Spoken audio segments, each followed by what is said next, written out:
दो लाइनों के साथ ही शुरू करना चाहूंगा। गुरुजी आप तो चुप रहो कि उसूलों पर जहां आंच आए टकराना जरूरी है। जो जिंदा है तो जिंदा नजर आना जरूरी है। आज सड़कों पर लिखे हैं सैकड़ों नारे ना देख, घर अंधेरा देख, तू आकाश के तारे ना देख। सिर्फ हंगामा खड़ा करना मेरा मकसद नहीं, सारी कोशिश यह है कि सूरत बदलनी चाहिए। सियासत इस कदर आवाम पर एहसान करती है कि सियासत इस कदर आवाम पर एहसान करती है, पहले आंखें छीन लेती है, फिर चश्मा दान करती है, फिर चश्मा दान करती है। माननीय अध्यक्ष महोदय, काफी 3-4 दिन का गतिरोध रहा और गतिरोध जब मैं सोच रहा था कि इसके पीछे आखिर कारण क्या है। कारण था बजट। बजट में ऐसा कुछ था नहीं कि जो जनता के बीच में उसको लेके जाया जाए। और ये मुख्यमंत्री जी भी जान रहे हैं कि पिछले 6 दिनों से बजट का व्यय भी जनता के बीच में नहीं है और पूरा बजट जो है जनता सारा समझ गई कि इसके अंदर कुछ है नहीं। मैंने कहा मुख्यमंत्री जी ये गतिरोध तोड़ दे, तब तक मुख्यमंत्री जी तो भले आदमी, अच्छे आदमी है। मेरी भी बात हुई, फिर मेरे को पता चला कि मुख्यमंत्री पे तो दबाव मंत्रियों का है कि सब ऐसे ही चलने दो ताकि नहीं ये क्वेश्चन पूछेंगे हमसे। यही स्थिति थी, तो ये हकीकत थी। बीच में एक बात हो रहा है कि भाई दलित को दबाया जा रहा है, दलित को दबाया जा रहा है। तो मैंने कहा, मैंने अंदाजा लगाया। पिछली बार की बात सुनो, ये बेडम साहब हमारे पड़ोसी हैं, ये बेडम साहब एकदम मेरे पड़ोसी हैं, इनकी रिश्तेदारी भी अलवर में। इन्होंने ये बात पिछली बार जब हमने कहा भाई किरोड़ी जी का फोन टेप हो रहा है, हम यहां पे हंगामा कर रहे थे, तो ये इनको पता था कि आज नेता प्रतिपक्ष का भाषण होगा, तो इन्होंने यहां कह रहे सरकार से जवाब दिलवाओ, तो जोगाराम जी और ये दोनों बतला लिए कि यहां तो जवाब अपने को देना ही नहीं है, बाहर जाके जवाब दे के आए मीडिया में। वही जवाब यहां दे देते तो क्यों तो हम 7 घंटे यहां नारे लगाते और क्यों हमारा स्पीच नहीं बोलते। तो ये मुख्य कारण ये है कि सरकार नहीं चाहती थी कि उस दिन बेडम साहब जो वक्तव्य सदन पे दे वही बात आपने अगले दिन कह दी। अगले दिन भी तो कही यहीं पे, उसी दिन कह देते तो मेरा भी भाषण हो जाता। तो बात ये है। और दलित की बात कर रहे हो आप, पहली बार 75 साल में दलित नेता प्रतिपक्ष बना है, पहली बार, और वो भी हमारी कांग्रेस नहीं बनाए। आपने तो 75 साल में एक बार भी नहीं बनाया।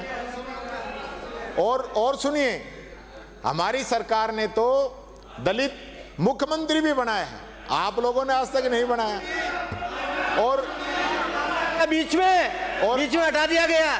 और आज भी आपकी 21 राज्यों के अंदर सरकार है, केंद्र शासित प्रदेश सारे मिला के, लेकिन आप बता दीजिए एक भी दलित को बनाया क्या? हमारे एक दलित हमारे बेचारे डिप्टी सीएम बैरवा जी को बनाया, उनको बनाए जिसको ना बनाए, दूध और खत्म कर दिया, जो बनी थी वो और बिगाड़ दिया आपने। जितना डिप्टी सीएम से लाभ नहीं हुआ, मैं दूधू गया था बीच में, जिस दिन धरना था तो मैं दूधू गया साहब, तो मेरे को बड़ा दुख हुआ कि हमारे डिप्टी सीएम साहब को डिप्टी सीएम बनने का जो फायदा मिला ना, उससे कहीं ज्यादा दूधू को खत्म करके उनका आपने वहां नुकसान कर दिया क्षेत्र के अंदर। दूधू में दूधू के लोग थे ही नहीं, वहां पे केवल बाहर के लोग गए हुए थे।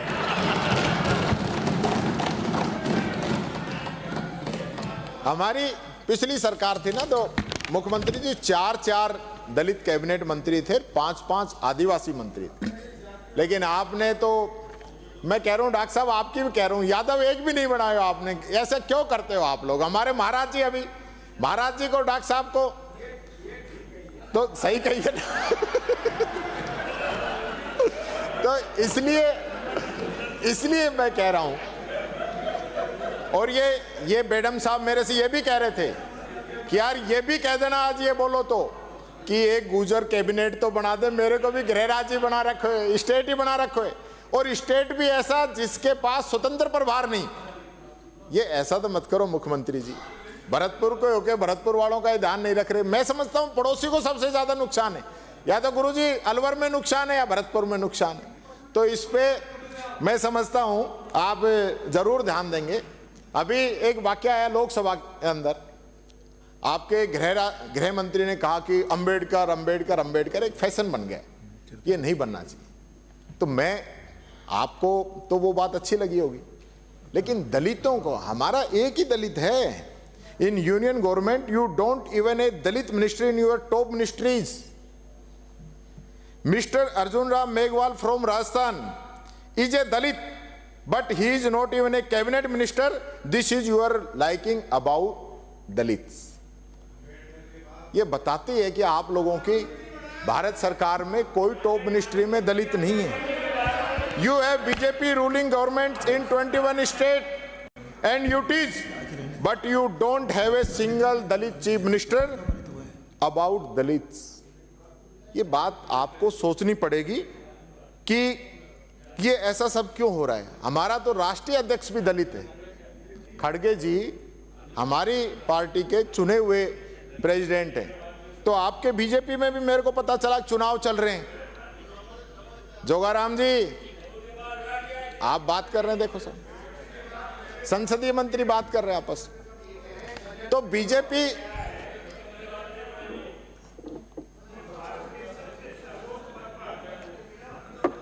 एक महान महिला को बैठाया, उसके संबंध में आपके नेताओं ने क्या टिप्पणी की, बेचारी वगैरह जो भी है। एक अब उड़ीसा में कौन मुख्यमंत्री है, कृपया वो भी याद कर लें। वो तो इनके रिलेटिव बताए अपने यहाँ के। मैं आपको 12 मिनट हो गए, 13 मिनट हो गए, आप तैयारी करके आए बजट की, लेकिन बजट के खिलाफ एक शब्द नहीं बोल पाए। चिंता मत करो आप तो ये सोचो कि मैं बजट पे कम से कम बोलूं। जितना कम इस बजट पे बोलूंगा ना, करवाए हुए मेरे खिलाफ कि खड़गे जी नहीं रहे, भगवान करे 200 साल जिए हुए, परंतु इन्होंने उनका क्या हाल किया है। एफआईआर के मुताबिक वो इस धरती पर नहीं है, ऐसा कांग्रेस ने कहा है। मेरे खिलाफ मुकदमा दर्ज है 302 में। माननीय मंत्री जी, मैं सभी से अपील करूंगा, मैं एक सेकंड, मैं सभी से अपील करूंगा। और नेता प्रतिपक्ष जब बोले तो बीच में इंटरव्यू नहीं हो, ये क्या मजाक बना रखा भैया आप सब लोगों ने। मेहरबानी करके आप प्रतिपक्ष को सुने, उस बाद हम नेता पक्ष को सुनेंगे। माननीय सदस्य, परंपरा नहीं है माननीय अध्यक्ष महोदय, कृपया आप निर्देश फरमाएं। माननीय सदस्य, इनको मैं पूरे सदन से आग्रह करूंगा या निर्देश दूंगा, उसे कुछ भी माने, कि वह सदन के विपक्ष के नेता को शांतिपूर्वक सुने। इनसे भी अपील करूंगा कि अपना भाषण केवल बजट तक सीमित रखें, बाकी भाषण होते रहेंगे। इसके लिए बहुत समय आएगा, आज तो समय भी कम है, इसलिए आप जल्दी बजट पे रखें ताकि बजट पे उत्तर भी आ जाए। माननीय अध्यक्ष जी, ये इन लोगों का मेरे से प्यार है, ये इन लोगों का प्यार है, क्योंकि अगर मैं टोटल बातें बजट पे ही कहूंगा और आप मेरे से पहले जितने भी वक्ताओं ने बात रखी है बजट के अलावा रखी हो तो सबकी डिलीट कर दो आप, तो बीजेपी का खाना खाली हो जाएगा। जैसे विपक्ष की तरफ से कोई नहीं बोला ना, ऐसे इधर का आएगा। मैं देख रहा हूं पीछे से क्या क्या ये लोग बोल रहे हैं, उसको भी मैं आपसे निवेदन करना चाहूंगा कि हम यहाँ नहीं थे, जो पीछे से जो टिप्पणियां की गई हैं, जो जिनकी भाषा सम्मानजनक नहीं है, उनको भी आप हटाने का काम करें। अब मैंने एक कविता बनाई आप लोगों के ऊपर, उसको मैं सुनाना चाहूंगा। आप कहते हो डबल इंजन, कि डबल इंजन की सरकार आई थी इस बारी, योजनाओं का नाम बदलकर भाजपा कहती ये है हमारी, भ्रष्टाचार की सीमाएं लांघ चुकी है सारी, डबल इंजन की सरकार आई थी इस बारी। खत्म किए संभाग जिले, विकास को लगी नजर तुम्हारी, डिंगे हाकी ईआरसीपी पे, नहीं दी एमओयू की जानकारी, डबल इंजन की सरकार आई थी इस बारी। शिक्षा पर है चुप्पी साधी, बंद किए स्कूल सरकारी, विधवा, बूढ़े, दिव्यांग आदि पेंशन नहीं की जारी। डबल इंजन की सरकार आई थी इस बारी। टूटी सड़कें, उफनते नाले, बहुत हुई बेगारी, जल की एक एक बूंद को तरसे देखो जनता हमारी। डबल इंजन की सरकार आई थी इस बारी। पेपर लीक, अटकी नियुक्तियां, बढ़ती बेरोजगारी, युवा हुए मजबूर, प्रतिभावी जीवन हारी। डबल इंजन की सरकार आई थी इस बारी। रेप, लूट, हत्या, हिंसा से कि रेप, लूट, हत्या, हिंसा से डरते प्रदेश के नर नारी। सक्रिय है खनन माफिया। आपके मंत्री कह रहे हैं कि सक्रिय है खनन माफिया, किसकी है जिम्मेदारी? डबल इंजन की सरकार आई थी इस बारी। मुंबई सू आया पावना, उगली बाता सारी। समझ गए होगे सोनू निगम ने क्या कहा कि मुंबई से आया पावना, उगली बाता सारी, 35 लाख करोड़ रो सौदो, पौधिक स्याही कारी। डबल इंजन की सरकार आई थी इस बारी। हाल बेहाल है प्रदेश का, पर रुकती नहीं दिल्ली की सवारी। मुख्यमंत्री जी कितना दिल्ली जाओगे? कि हाल बेहाल है प्रदेश का, पर रुकती नहीं दिल्ली की सवारी। नहीं देखी जाती है अब जनता की ये लाचारी। डबल इंजन की सरकार आई थी इस बारी, आई थी इस बारी। अच्छी लगी होगी, अच्छी लगी होगी आप लोगों को।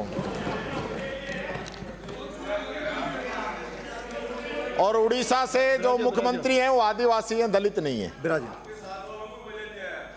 अब मैं बजट पे आ जाता हूं।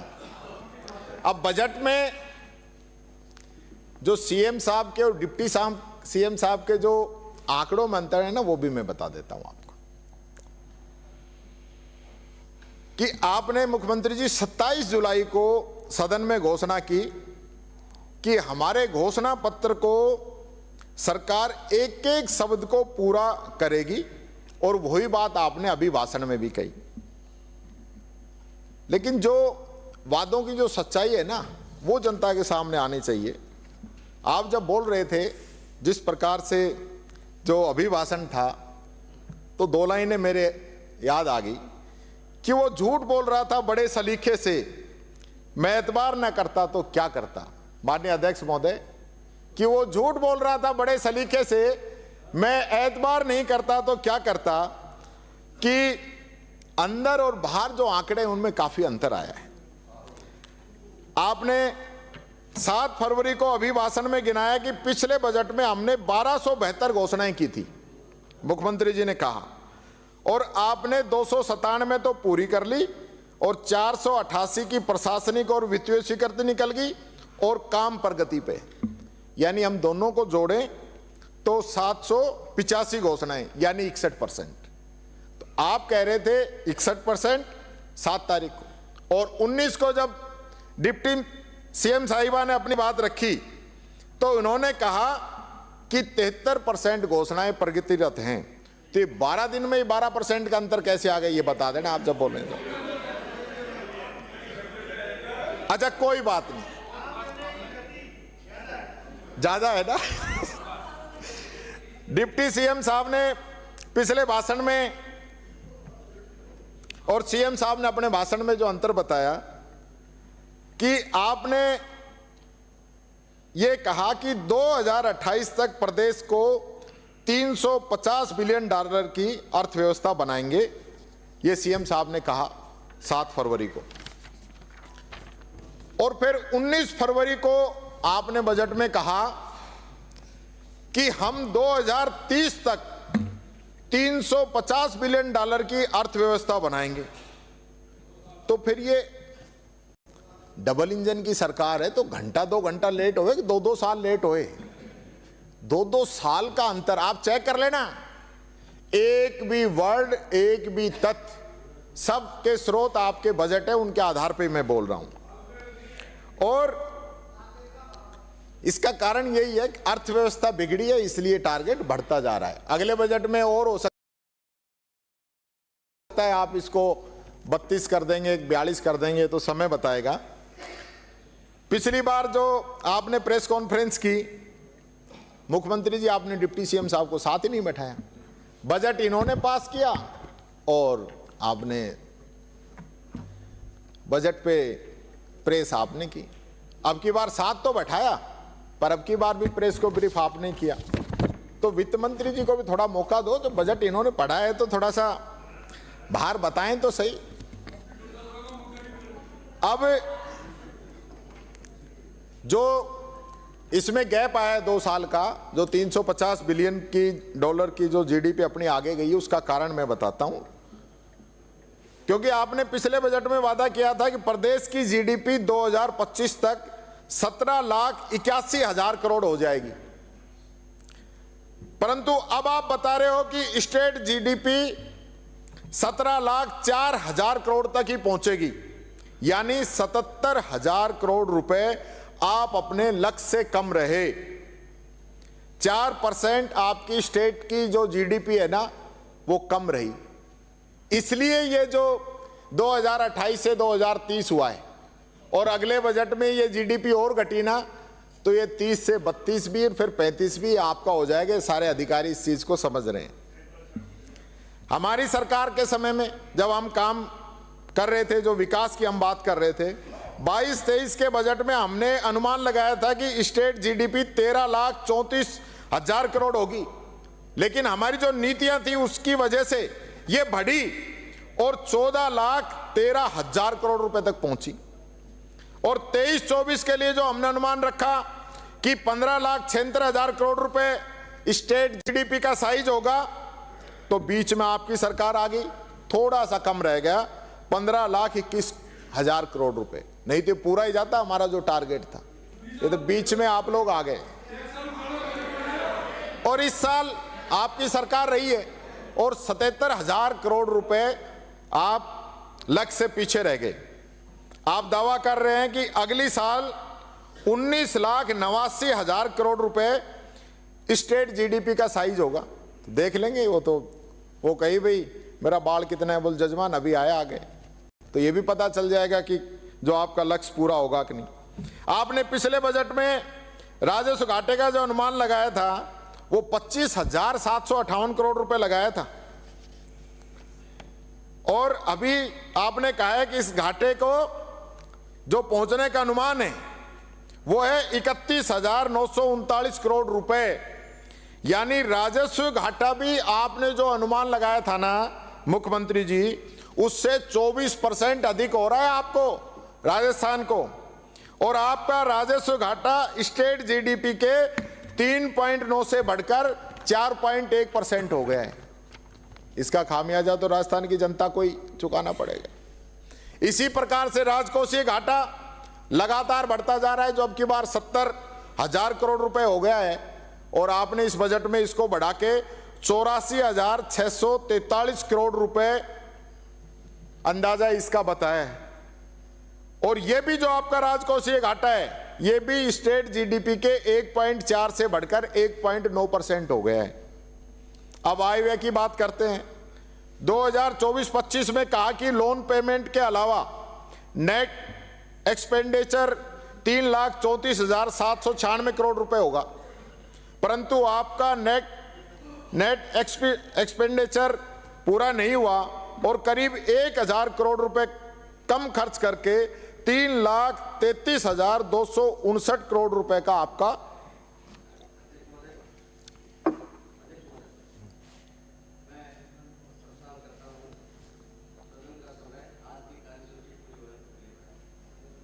सदन का समय कार्यसूची पूरी होने तक बढ़ाया जाता है। और आमदनी की अगर बात करें तो आपने 2024-25 में नेट रिसीट जो 2,64,787 करोड़ रुपए होगी, पर आपकी रिसीट करीब 1,600 करोड़ रुपए कम रहकर 2,63,168 करोड़ रुपए ही रही। तो आप बार बार कहते हो कि हम तो इंफ्रास्ट्रक्चर पर खर्च बढ़ा रहे हैं, कैपिटल आउटले बढ़ा रहे हैं, आपने 2024-25 पर कैपिटल आउटले का बजट रखा 44,216 करोड़ रुपए, पर आप 13% ही कम खर्च कर पाए और आपका खर्चा हुआ केवल 38,288 करोड़ रुपए। आपने खेल कला साहित्य के अंदर 65,000 करोड़ रुपए आपने लिए थे बीई में, लेकिन आरई में क्या आया? 63,516 आप खर्च ही नहीं कर पाए। ऊर्जा में 30,729 आपने बीई में लिया था, लेकिन खर्च आपने ज्यादा कर दिए 33,051। लेकिन ये पैसा जा कहां रहा है? बिजली तो आई नहीं रही। आपने कहा नेट बैंकिंग भी नहीं करेंगे, महंगी भी नहीं खरीदेंगे, तो बिजली भी नहीं आई, खर्चा भी बढ़ गया। इसका भी जरा बता देना। समाज कल्याण में 24,000 करोड़ रुपए आपको खर्च करने थे, आपने 22,797 खर्च किए, क्योंकि समाज कल्याण तो वैसे भी आपका फेवरेट विषय नहीं है, 10वें नंबर पे है। शहरी विकास में भी 16,918 करोड़ रुपए खर्च करने पड़े, उसकी जगह आपने 14,641 ही किए। और एग्रीकल्चर किसान, उसके भी आपको 14,544 करोड़ रुपए खर्च करने का अनुमान था आपका बीई में, लेकिन आरई में आपका 14,000 सिर्फ 36 करोड़ रुपए ही आया। यानी कि शिक्षा, समाज कल्याण, अर्बन डेवलपमेंट, एग्रीकल्चर, इन सब के अंदर जो बजट में प्रावधान था उससे कम आप लोगों ने खर्च किया। ये आम जनता का पैसा था, आप खर्च नहीं कर पाए, इस पे भी जवाब दे देना। और आपको जो टैक्स था, टैक्स में 4% की कमी आई है, आप टैक्स ही वसूल नहीं कर पाए।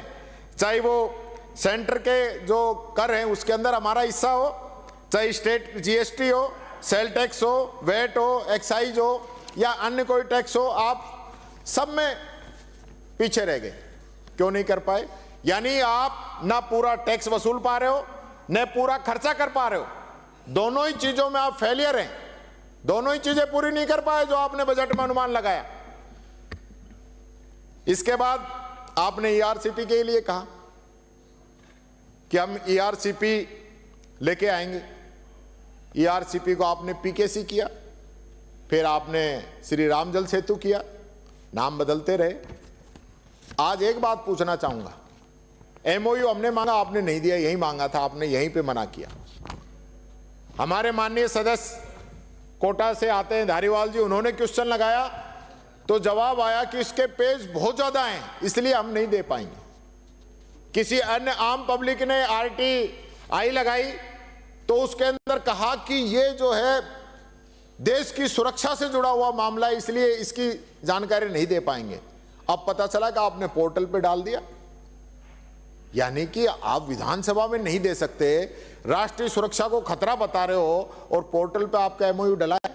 मैं चाहूंगा आगे एक दिन आप पूरी चर्चा ईआरसीपी पे भी करा दो, क्योंकि ईआरसीपी जो है, आप कह रहे हो ईआरसीपी पे जो फंडिंग है वो 90% भारत सरकार करेगी, 5% हम करेंगे, 5% मध्य प्रदेश करेगा, तो हमारा 5% जो है वो बनेगा 2250 करोड़ रुपए।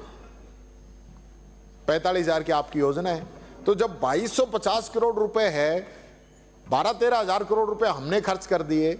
आपने अब इस बजट में भी 2 जगह आपने ईआरसीपी के लिए प्रावधान कर दिया, तो फिर ये या तो फिर भारत सरकार इसको राष्ट्रीय परियोजना नहीं बना रही, नदी जोड़ो अभियान के तहत नहीं ले रही, तो ये चक्कर क्या है? इसके बारे में भी जरूर आप इसके अंदर बताएं।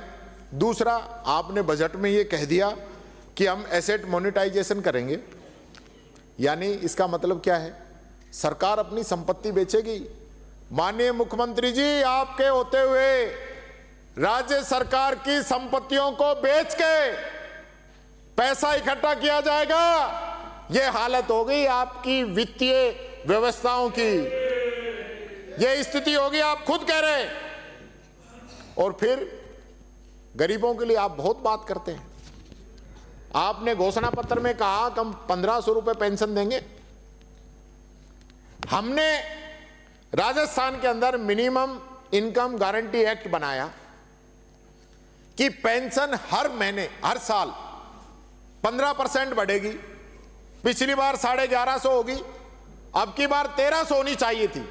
आपके वादे के मुताबिक तो 1500 होनी चाहिए थी, लेकिन राजस्थान के अंदर जो कानून बना, जिसके आप नियम नहीं बना रहे, उसके तहत ये पेंशन 1300 रुपए होनी चाहिए थी। आप क्योंकि गरीब का, विधवा का, दिव्यांग का इसमें भला होता है, आपकी प्रायोरिटी नहीं होगी। लेकिन मेरा आपसे निवेदन है, रिक्वेस्ट है, जब बजट रिप्लाई आपकी आए वित्त मंत्री महोदया, तो इन गरीबों के बारे में ध्यान रखते हुए और आपकी बजट की, आपके जो चुनाव घोषणा पत्र को ध्यान में रखते हुए इसको 1500 करें। 1500 नहीं करते तो हमने जो एक्ट बनाया है उसके तहत इसको 1300 जरूर करें। एक बात और कहना चाहूंगा, पेंशन से मेरे ध्यान आ गया, यहीं पे समाज कल्याण मंत्री ने कहा कि हम हर महीने पैसे दे रहे हैं पेंशन के। आपने भी कहा कि हमने दिसंबर तक की पेंशन सबको दे दी। मुझे बड़ा दुख है, ये जो पेपर है ये भरतपुर का है कि भरतपुर के 23,000 दिव्यांग, विधवा और वृद्धजनों को 4 महीने से पेंशन नहीं मिली।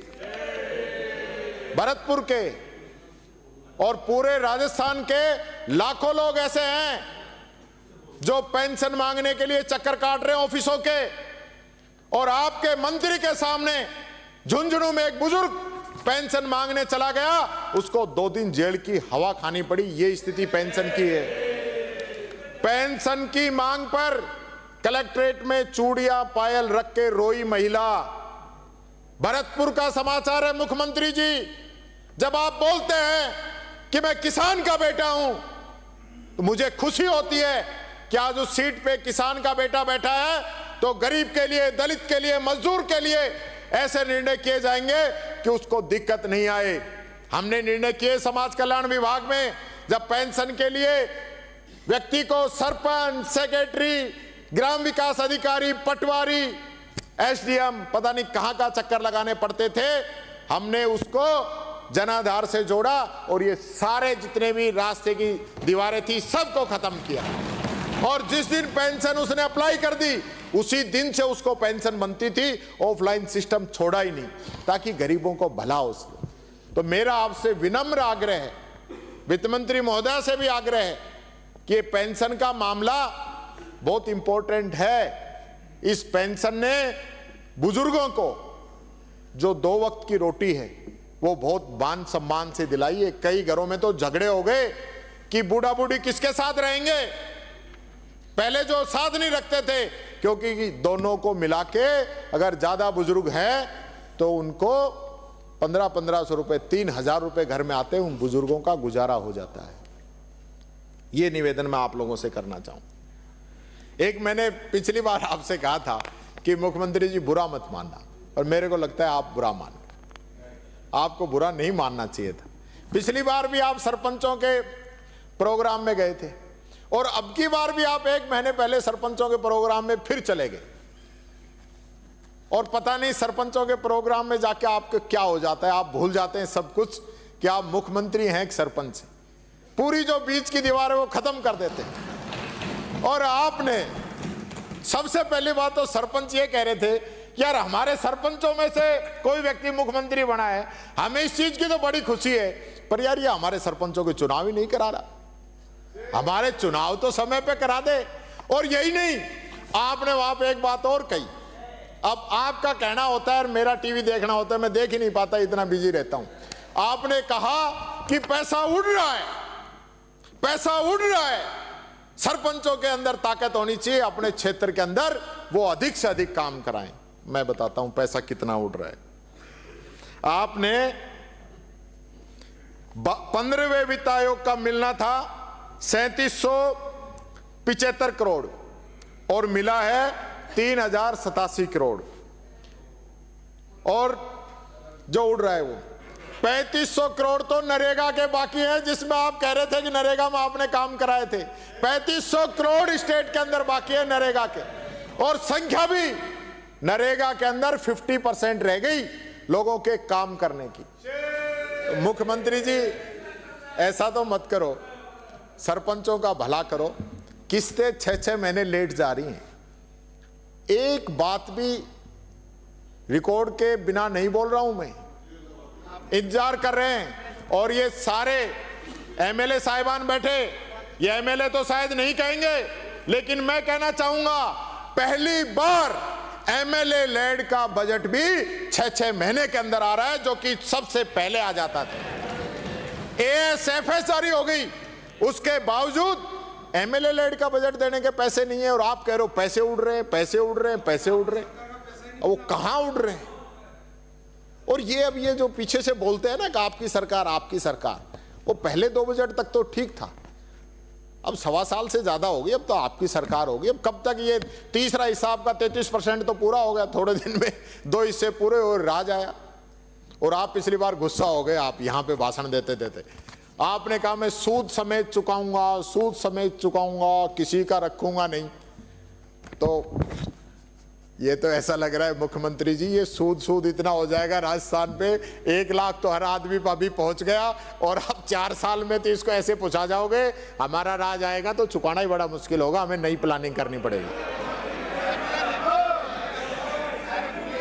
और 24-25 की एसएफसी की पूरी किस्त बाकी है, अभी तो एसएफसी की पूरी किस्त बाकी है।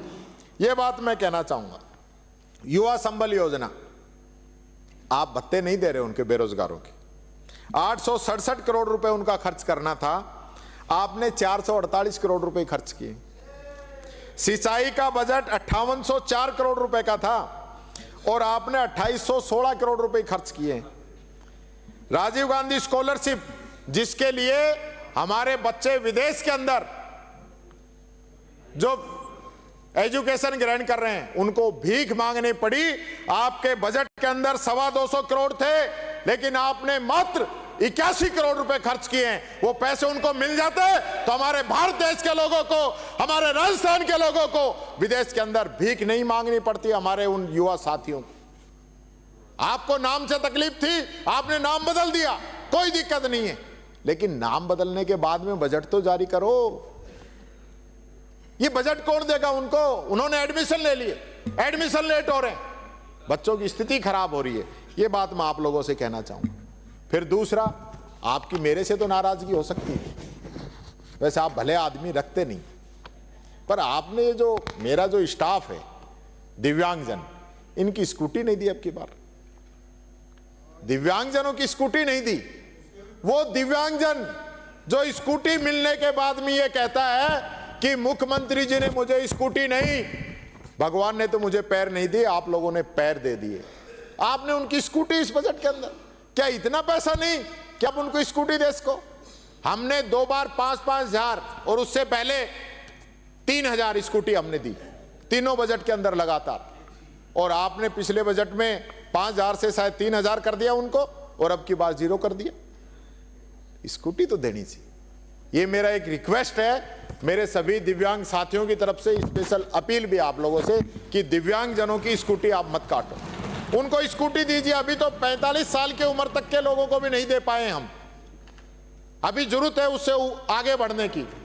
हम ज्यादा देंगे तो 45 से बढ़ाकर फिर 35 साल, 45 साल, 60 साल तक हमें लोगों को स्कूटी देनी है, तो उन दिव्यांग जनों को स्कूटी जरूर दीजिए। ये गरीब का हक का पैसा मत काटो, बड़े बड़ों का काट दो, अमीर लोगों का, लेकिन गरीबों का, पेंशन का, स्कूटी का, नरेगा का, सरपंचों के बजट का ये पैसा कम कर रहे हो, किसानों का ये तो नहीं।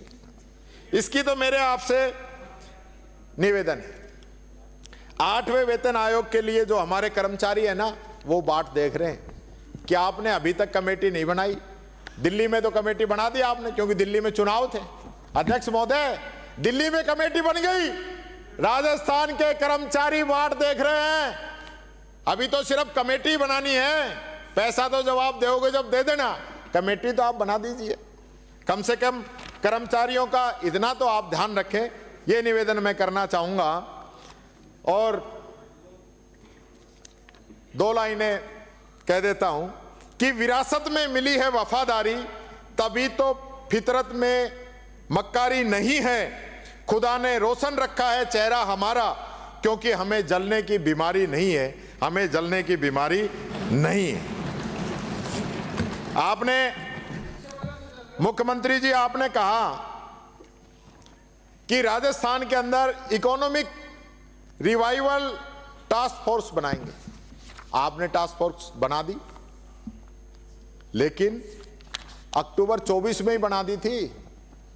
आज तक आपको इतना समय नहीं मिला कि उसकी आप एक मीटिंग तो कर लें, क्योंकि आपको दिल्ली जाने से फुर्सत नहीं है। मैं समझता हूं इनकी मीटिंग तो आप कब करेंगे।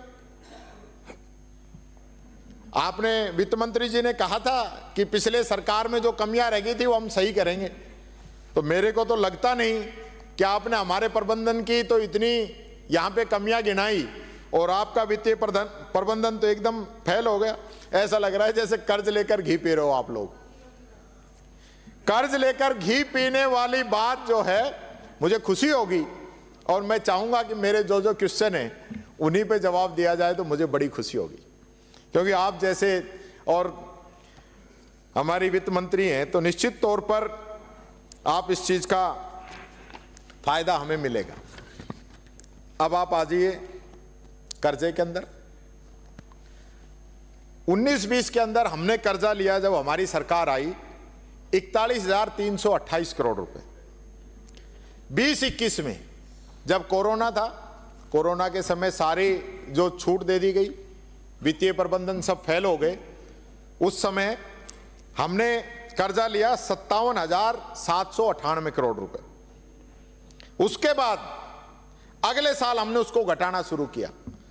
21-22 में हमने लिया 52,346 करोड़ और 22-23 के अंदर हमने और कम किया उसको, हमने कर्जा लिया 42,728 करोड़। अब आपकी सरकार आ गई। 24-25 में तो आपने ले लिया 70,000 करोड़ और 25-26 में आपने अनुमान दे दिया 84,645 करोड़। ये स्थिति कर्जे की है और इससे क्योंकि हमारी लगभग 8 करोड़ की आबादी है तो हर एक राजस्थानी के सर पे आपने 1 लाख रुपए का कर्जा मान दिया है। अब आप कह रहे हो हमारी प्लानिंग, आपका वित्तीय प्रबंधन 2024-25 के लिए आपने अनुमान लगाया है कि स्टेट जीडीपी जो है 35.97% ही कर्ज होगा, पर रिवाइज आरबीआई के अंदर आपको ये बढ़ के 37.65% निकल के आ गया। यानी अब जो एफआरबीएम की जो लिमिट है आखिरी 38.20 उस पे भी आप पहुंच गए हैं। अब लिमिट क्रॉस करने वाले हैं। स्थिति क्या होगी मुख्यमंत्री जी, ये आप जरूर इस बात को समझें। एक शेर पढ़ना चाहूंगा, ये कर्ज तो मेरा है चुकाएगा कोई और, दुख मुझको है और नीर बहाएगा कोई और, या फिर यूं ही दी जाएगी उजरत पे गवाही, क्या तेरी सजा अब के भी पाएगा कोई और कि पाएगा कोई और। यह बात मैं कहना चाहूंगा। आपने राइजिंग राजस्थान की बहुत बड़ी बड़ी बात की। 35 लाख करोड़ के एमओयू हो गए हैं। जो राजस्थान की जो आज की जीडीपी है ना, उसके दुगने से भी ज्यादा के हैं ये एमओयू। मैं तो चाहूंगा वो धरातल पे आए, पर मेरा एक विपक्ष के नेता के होने के नाते मेरी जिम्मेदारी है ये बात मैं आपकी जानकारी में भी लेके आऊं और प्रदेश की जनता की जानकारी में भी लेके आऊं। ये बात आप समझें। और ये स्थिति वही होगी जो लॉकडाउन में मोदी जी ने एक बार एक पैकेज दिया था 20 लाख करोड़ का। कई प्रेस कॉन्फ्रेंस हुई थी पूरे देश के अंदर, किसी को भी वो एक भी रुपया नहीं मिला। कहां आया कहां गया, ऐसी स्थिति चलेगी। अब मैं बार बार पता नहीं क्यों जो है मैं आपके भरतपुर में ही चला जाता हूं, क्योंकि सारा जो है उदाहरण देने के लिए ठीक रहता है, इसलिए आप बुरा मत मानना। अगली बार आप कहेंगे तो मैं जिला चेंज कर दूंगा। जूली साहब, आज मामला जम नहीं रहा है।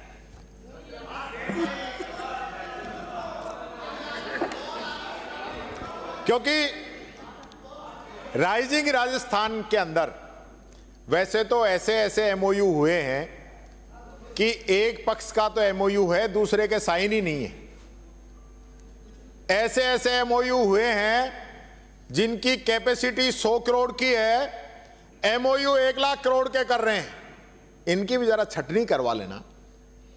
सबसे अहम बात कि जिस होटल के अंदर भरतपुर में ये समिट हुई थी, द ग्रांड बरसो होटल है भरतपुर के अंदर, जहां पे आपने ये समिट आयोजित की थी, उसका भी आपने एमओयू कर दिया 30 करोड़ रुपए का।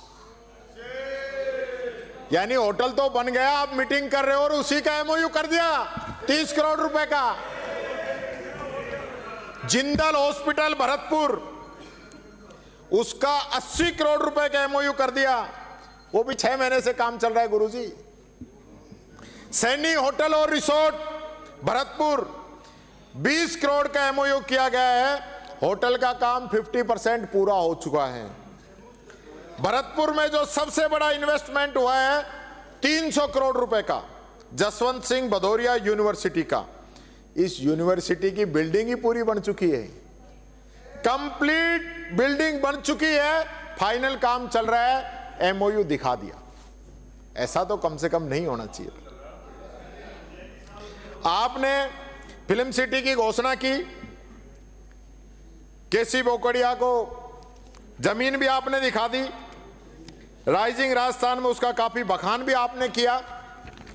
लेकिन कुछ दिन पहले उनका दैनिक भास्कर के अंदर इंटरव्यू आया है, तो उन्होंने कहा है कि 6-7 महीने होने के बाद भी कोई काम नहीं बढ़ा है, फिल्म सिटी बस प्रचार तक सीमित रह गई है। यह हकीकत है।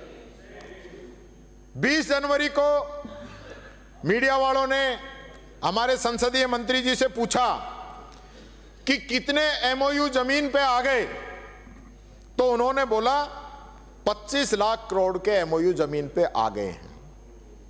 अगले ही दिन 2 दिन बाद के बिश्नोई जी मेरे तो मित्र हैं, उनसे मीडिया वालों ने पूछा, तो पहले तो बोले नहीं, इधर उधर घुमाते रहे, लेकिन मीडिया वाले भी क्या छोड़ते नहीं। उन्होंने पूछा तो उन्होंने कहा 2,23,000 करोड़ के एमओयू जमीन पे आ चुके हैं, एक ही दिन में 23 लाख करोड़ के एमओयू गायब। ये स्थिति है। बजट के बाद मुख्यमंत्री जी ने कहा 1.5 लाख करोड़ के एमओयू जमीन पर आ गए हैं। अब ये कुछ तो बताओ यार, सही कौन कह रहा है? 3 लोगों के बयान, तीनों ही अलग अलग, और ये तो रिकॉर्ड की चीजें हैं मुख्यमंत्री जी। जो एक आदमी बोलेगा वही बोलनी चाहिए, तो आगे से इनको जो प्रेस नोट आप दो वो इस हिसाब से दो कि अलग अलग नहीं बोल सके। और मैं आपसे एक निवेदन करना चाहूंगा, आप भले आदमी हैं, मन भी आपका अच्छा है, तो ये जो हम लोग जो आरोप लगा रहे हैं, आप एक व्हाइट पेपर जारी क्यों नहीं कर देते इस एमओयू पे? श्वेत पत्र जारी कर दें तो दूध का दूध पानी का पानी हो जाएगा, सबको पता चल जाएगा कि कितने के एमओयू है, कहां है। ये एमओयू सफल होने चाहिए, ये भी मैं चाहता हूं, लेकिन इस चीज का फायदा जो है ना, कुछ लोगों को ही हो रहा है। इस चीज का भी आपको ध्यान रखना है। ये पूरे प्रदेश के हित की बात है कि कहीं कुछ लोग अपने फायदे के लिए इसका दुरुपयोग नहीं करें। एक बात और कहना चाहूंगा, आप भरतपुर से आते हैं, आपके टारगेट भरतपुर नहीं है, बात को समझो। पूरे राजस्थान के अंदर जाट समाज को आरक्षण मिल गया, लेकिन भरतपुर और धौलपुर रह गया। इन जगह पे भी, दोनों ही जगह के जाट समाज को आरक्षण दिया जाए। आपके मुख्यमंत्री होते हुए नहीं मिलेगा तो कभी नहीं मिलेगा। हमारी जब सरकार थी,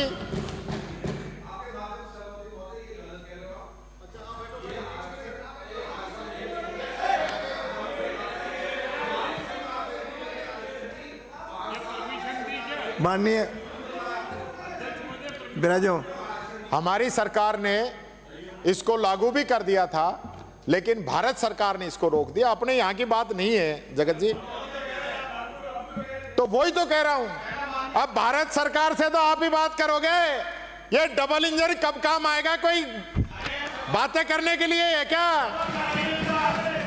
और आपके कैबिनेट मंत्री जो जलदाय मंत्री है, ये मिले भी थे और इन्होंने उनसे वादा भी किया था कि भजनलाल जी इस बात को लेकर गंभीर हैं, जल्दी इसको कानूनी रूप से सकारात्मक लागू करेंगे। ये कोई बहस का विषय नहीं है, पर लागू होना चाहिए। मेरा तो ये निवेदन है।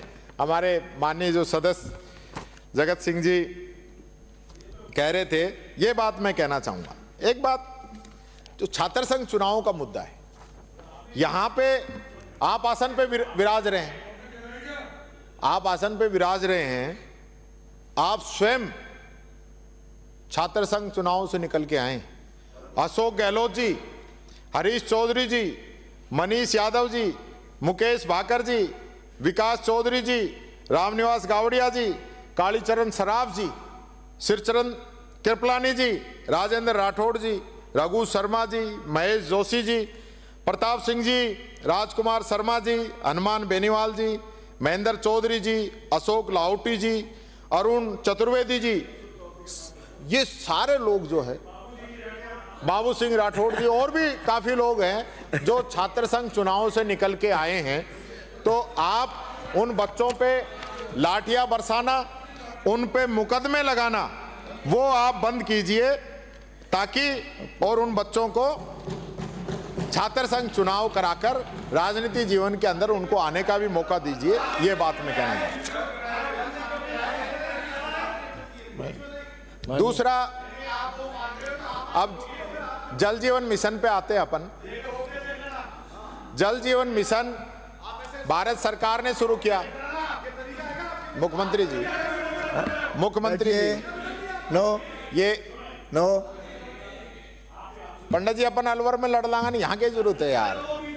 कोई बात नहीं, कोई बात नहीं। माननीय मंत्री जी, आप अध्यक्ष जी, ये मंत्री, आप जो सत्ता आती जाती माया है, सदा नहीं रहनी, इसलिए सत्ता के अंदर भी आदमी सहनशील रहे तो अच्छा है।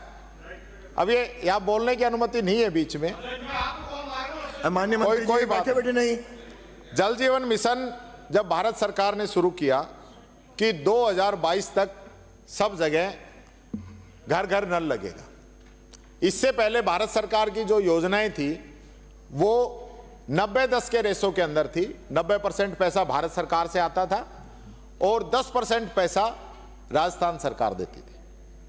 लेकिन भारत सरकार के निर्देश थे कि 45% पैसा भारत सरकार देगी, 45% पैसा राजस्थान सरकार देगी और 10% पैसा पब्लिक देगी। ये नियम बना के इन्होंने इसको लागू किया, क्योंकि और राज्यों के अंदर ये औसत जो आती है 300-400 रुपए आती है, लेकिन हमारे यहाँ मरुस्थल के अंदर जिस प्रकार की स्थिति है, एक एक कनेक्शन में 20 से 25 हजार रुपए तक भी इसकी जो लागत आ रही थी। हमने 90-10 की डिमांड की, आप लोगों ने नहीं माना। यहां बहुत अभियान चलाया आप लोगों के द्वारा कि जेजेएम के अंदर भ्रष्टाचार हो गया और काम नहीं हुआ और पता नहीं क्या क्या जो नहीं कहना था, आप लोगों ने कहा कि हम जो पैसे दे रहे हैं वो पैसे आप लोग नहीं खर्च कर पा रहे। अब मैं आपको एक आंकड़ा बताता हूं जो भारत सरकार ने जारी किया है। भारत सरकार ने वर्ष 2024-25 के लिए जो जल जीवन मिशन है, इसका बजट 70,163 करोड़ रुपए रखा था। और देश के अंदर जो हमारा जल शक्ति मंत्रालय है, इसका तीसरा हिस्सा भी खर्च नहीं कर पाया। पूरी साल के अंदर 22,694 करोड़ रुपए ही खर्च किए। इसका मतलब पूरे देश के अंदर ही जेजेएम की जो स्पीड है वो स्लो चल रही है। दूसरी बात, आपने अभी बहुत बात करी कि भाई हमारे मुख्यमंत्री जी ने प्रधानमंत्री जी से बात कर इसको 2028 तक बढ़वा दिया है जेजेएम को। अच्छी बात है, मैं तो धन्यवाद देता हूं आपको। पर ये जेजेएम सिर्फ राजस्थान के लिए नहीं बढ़ा है, ये पूरे देश के लिए ही बढ़ा है। तो जो ठीकरा आप हमारे सर फोड़ रहे हो ना, यहां काम नहीं हुआ, ये देश के अंदर ही काम नहीं हुआ। इसलिए जल जीवन मिशन अभियान पूरे देश के अंदर 2028 तक बढ़ाया गया है। घोटालों की बात कर लो, घोटालों की बात कर लो। अब यार मेरी एक बात समझ में नहीं आती, अब 1.25 साल हो गए तो वो घोटाले खुलेंगे कब? हमारे समय में जेजेएम का जो काम हुआ, हमारे जो इसके एसीएस थे, आज वो सीएस है, राजस्थान के हैं, इनको तो सारा ही पता होगा डिपार्टमेंट में कहां कहां घोटाले हुए हैं। तो इससे बेटर कौन बता सकता है? जब हम लोग खुले मन से, चौधरी डट जा, खुले मन से जब हम कह रहे हैं कि आपको किसी अधिकारी दीर्घा में बैठे को नाम से संबोधित नहीं किया जा सकता और उनको कोर्ट, वैसे मैंने नाम लिया नहीं है, इसको डिलीट करना नहीं, आपने मैंने नाम लिया नहीं है। सीएस और एचएस ये डिलीट करना पड़ेगा। नाम लिया नहीं है।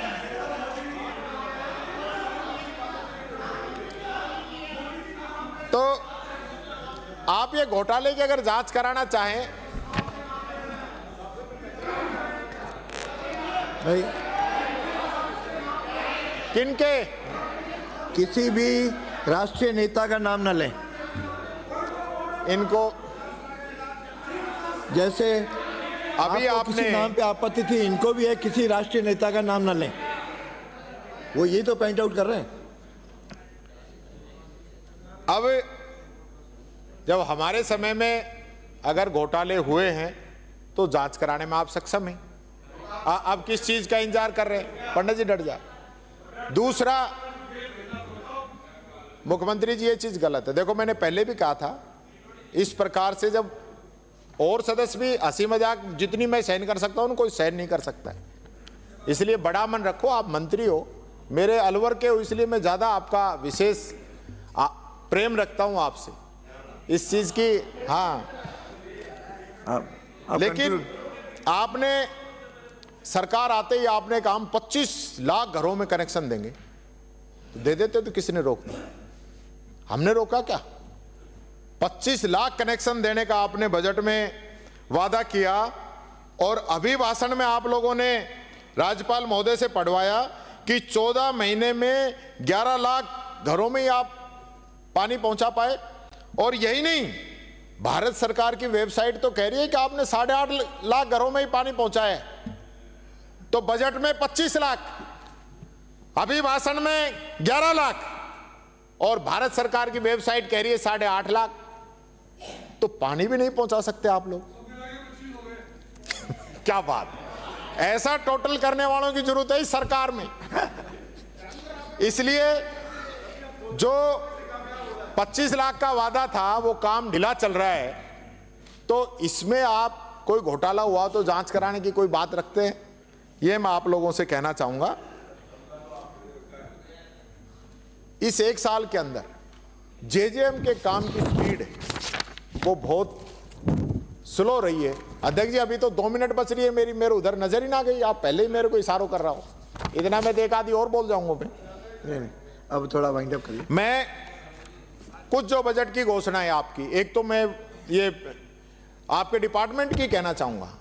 आपने सीआरएफ का पैसा है, भारत सरकार का पैसा है, जो भारत सरकार के बजट में है, वो सैंक्शन हो गया, उसके टेंडर हो गए, सॉरी उसकी एएसएफएस दोनों जारी हो गई और आप उसको बजट में ले रहे हो। तो भाई वो कहां से आ गया? हमने लिया होगा, पर हमारी और आपका कोई अंतर तो होना चाहिए ना। फिर आपकी और हमारी सरकार में अंतर क्या हुआ? जो काम हम कर रहे थे वही आप कर रहे हो, तो फिर अंतर क्या हुआ? ये बात नहीं होनी चाहिए। कुछ तो अलग लेके आओ। आपकी सरकार आई, आपके घोषणा पत्र में है कि सरकार बनते ही सबसे पहले हम किसान को 12,000 सम्मान निधि देंगे। अभी 9,000 तक ही आप पहुंचे हो, 12,000 कब दोगे? घोषणा पत्र में तो उसी दिन का था। आपने काम बाजरे की एमएसपी पे खरीद करेंगे, और बाजरे की खरीद के लिए तो सुनो भाई सुनो, अब बड़ी इंटरेस्टिंग चीज आई है कि बाजरे की खरीद के लिए माननीय मुख्यमंत्री जी जब संगठन मंत्री थे तब आपने कई बार ट्वीट किए। आपने 13 अक्टूबर 2022 से लेकर 15 अक्टूबर 2022 के बीच में कई ट्वीट किए आपने। सीकर में, लक्ष्मणगढ़ में, खेतड़ी में, सिंघाड़ा में, चूरू में बाजरे की एमएसपी खरीद के लिए। तो आप वो जैसे दिल्ली में सीएम बनते ही पुराने ट्वीट हटा रहे हैं ना, ये पुराने हटवा दो आप। ये आपके किए हुए आप ही नहीं कर पा रहे हो। आपके घोषणा पत्र में और आपके ट्वीट, आप बाजरे की खरीद नहीं करा पा रहे हो। आपने कहा कि हरियाणा के बराबर राजस्थान के डीजल पेट्रोल के रेट करेंगे, आप नहीं कर पा रहे हो। आज भी 10 रुपए का अंतर है दोनों ही जगह। और आपने भरतपुर में बांध बारोठा एक जगह, आपने बारेंडा, भरतपुर, गृह राज्य मंत्री भी विराज रहे हैं यहीं पे, आपने घोषणा करी वहां कि हम थाना खोलेंगे। भरतपुर में ही थाना ना खुलो अब तक, तो और कहीं कैसे पूरी होंगी घोषणाएं, ये मैं कहना चाहूंगा। आपने भरतपुर, बीकानेर, अजमेर इंजीनियरिंग कॉलेजों को राजस्थान इंस्टीट्यूट ऑफ टेक्नोलॉजी बनाना था, लेकिन सिर्फ इनका नाम बदला, कोई काम नहीं किया। इसी प्रकार से आपने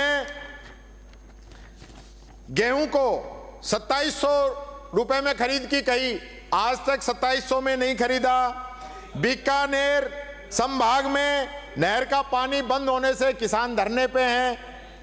450 में सिलेंडर की जो घोषणा की, लोग सब्सिडी के लिए घूम रहे हैं। एसटी कोष में आपने 1750 की घोषणा कर दी, करोड़ रुपए की, 1750 करोड़ की घोषणा कर दी, लेकिन पिछले बार के 1500 करोड़ में से एक पैसा भी खर्च नहीं हुआ। इसी प्रकार से आरसीडीएफ को दूध बेचने पर 5 लीटर की सब्सिडी है, 4 महीने हो गए लोगों को, पशुपालकों को पैसा नहीं मिल रहा है। और जयपुर के अंदर आपने 2173 करोड़ रुपए के 4 फ्लाईओवर, 3 एलिवेटेड, 3 आरओबी, 1 अंडरपास की घोषणा की। सिर्फ 160 करोड़ रुपए जारी हुए हैं और 2 प्रोजेक्ट के ही टेंडर हुए हैं, सारा सब पेंडिंग है। श्याम बाबा, खाटू श्याम बाबा के 100 करोड़ की घोषणा थी, कुछ नहीं हुआ। पीएम मातृ योजना में वित्तीय सहायता 5000 से 8000 की जाएगी, किंतु सिर्फ 6500 ही किया है। प्रत्येक संभाग में Rajasthan institute of medical science खोलने की घोषणा की, लेकिन वो तो छोड़िए, अभी तक आरयूएचएस में ये इंस्टीट्यूट नहीं खुल पाया है। वीसी तक की नियुक्ति आप लोग नहीं कर पाए हैं।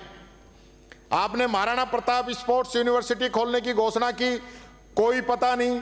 आपने वादा किया आंगनवाड़ी कार्यकर्ताओं को 13,000, मिनी आंगनवाड़ी कार्यकर्ताओं को 7500, सहायिकाओं को 6500, आशा कार्यकर्ताओं को 6000 दिया जाएगा मानदेय, वो अब तक पूरा नहीं। आप कहते थे जो किसानों की जमीनें नीलाम हुई हैं उनको मुआवजा देंगे, 1 रुपया किसी को दे दिया हो तो आप बता दीजिए।